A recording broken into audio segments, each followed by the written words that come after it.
ជំរាបសួរបងប្អូនទាំងអស់គ្នាណែមកខ្ញុំទៅធ្វើហើយតោះដាក់មួយស្នីពីរស្នីមើលដូចម៉េច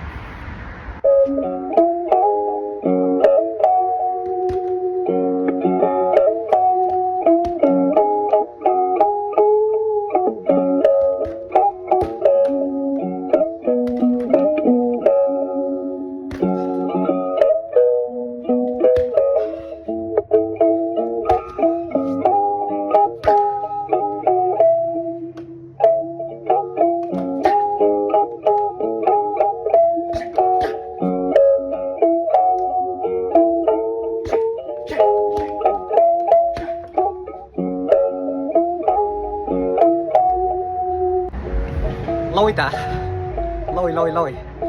តាលយចាំតាមដានទស្សនាម្ដងទៀតអរគុណបាយជម្រាបលាសុខសប្បាយ